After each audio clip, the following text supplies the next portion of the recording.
Have you ever wondered what's really behind McLaren's sudden performance collapse at Imola? The answer is mind-blowing. Two secret FIA technical directives have completely changed the competitive balance on track, from absolute dominators to struggling chasers. Coincidence? Absolutely not. The truth nobody wants to admit has finally surfaced. While Red Bull takes flight again and Ferrari hopes to capitalize, the paddock is buzzing with an unprecedented political and technical war.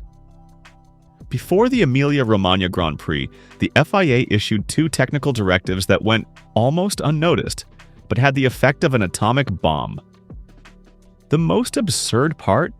No one can know their complete text.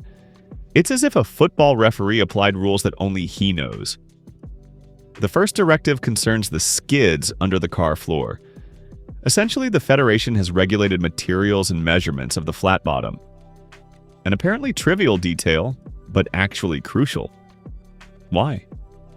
Some teams reportedly found ingenious loopholes to pass the skid wear checks, allowing their cars to run lower than permitted, and thus generate superior aerodynamic downforce. The second directive, even more explosive, targets the tire cooling system. The FIA clarified that it's not possible to use devices that facilitate tire cooling through the brakes. And here's the bombshell. This directive was allegedly issued at Red Bull's specific request, which had long sought to counter McLaren's mysterious advantage in temperature management. McLaren's performance declined precisely after the introduction of the new directives. A team that until then seemed unbeatable suddenly struggled to keep pace.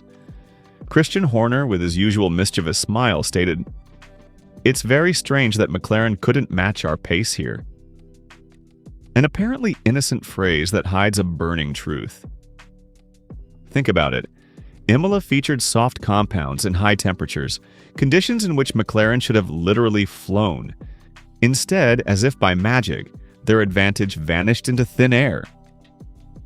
Does that seem normal to you? Experts speculate that the Woking team used an ingenious system for cooling the rear tires, indirectly exploiting the brake cooling system. Tire temperature is crucial in Formula One. If too low, it offers no grip. If too high, it degrades rapidly. McLaren seemed to have found the magic formula to keep it in the ideal window, especially with the softer compounds. As for the floor, with ground effect cars, ride height is fundamental. The lower the car, the greater the downforce. Someone might have found a way to circumvent the skid wear checks, running the car lower than allowed. Formula One is the business with the highest concentration of industrial secrets, and this case perfectly demonstrates it. Red Bull played a masterful game. Instead of protesting publicly, they pushed the FIA to issue targeted technical directives, precisely hitting McLaren's strengths. It's a war that's not only technical, but primarily political. Imagine what it means for a team to suddenly modify crucial aspects of their car mid-season. It's not just about immediate performance, but about the entire future development program.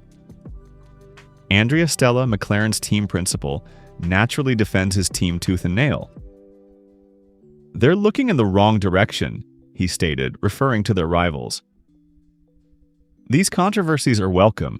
It means others are focusing on the wrong things." But his words sound like a desperate defense in the face of obvious facts. Supporting McLaren is an objective fact. After one of the previous races, Piastri's car was meticulously examined by the FIA, and everything was found to be regular.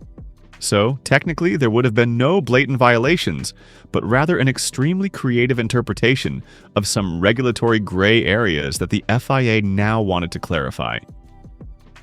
The most absurd thing is that no one can know the complete text of these directives. What sense does it make to keep secret information that defines what is permitted and what is forbidden?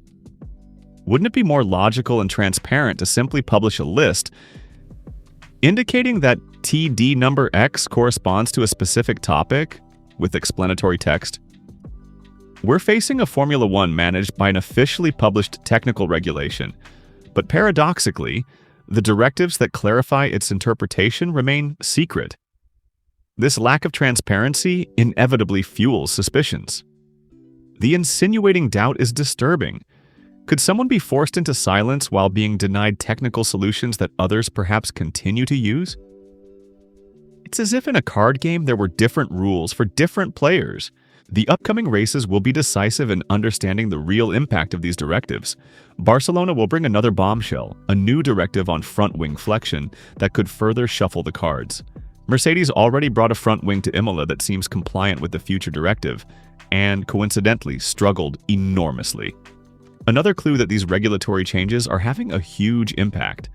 Barcelona will become a sort of championship reset, so much so that many are already calling it Championship 2025B. All teams will bring important updates, but will also have to adapt to the new technical directives. Who will benefit? Who will lose ground? Verstappen, however, urges caution. His recent victory, according to him, is due to the type of track. Fast circuit, supported curves, ideal terrain for his Red Bull. The real test will be Barcelona itself, with more varied characteristics that will test all aspects of the cars.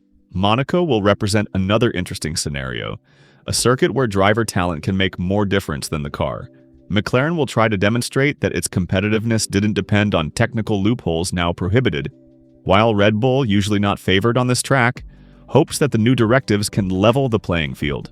We cannot ignore the political side of this affair. FIA President Mohammed Ben Sulayem has made strategic visits to the paddock and even to Maranello. Closed-door meetings that fuel speculation about the championship's future. These movements occur at a crucial time when Formula One governance is under discussion, with the Concord Agreement expiring in 2026 and new technical regulations on the horizon. Who will have more power in the Formula One of the future? Decisions made today could influence the balance for years to come. Managing Formula One in the shadows may be advantageous for those in power, but it irreparably damages this sport's credibility. A Formula One managed ambiguously is a Formula One that betrays its fans' trust. This case raises a broader question. Is it fair to change rules mid-championship? The directive on wing flexion, for example, will come into effect in Barcelona almost mid-season. Some teams complain that these modifications should have been introduced from the beginning, given that the issues were known for some time. If after Barcelona the hierarchies remain unchanged, probably no one will raise protests. But if there are significant changes and the championship is decided by these technical directives, the controversies would become deafening. It's the usual Formula One dilemma, finding the right balance between innovation and clear rules. Teams always seek to explore the regulations' gray areas, while the FIA must ensure that competition remains fair. A continuous dance between those who push limits and those who defend them. Ultimately, this story reminds us once again that in Formula One, nothing is as it seems. Behind every victory, every overtake, every podium are hidden stories of technical directives, regulatory interpretations, and political battles. Was McLaren really unmasked by the FIA, or is it just a victim of a Red Bull political maneuver?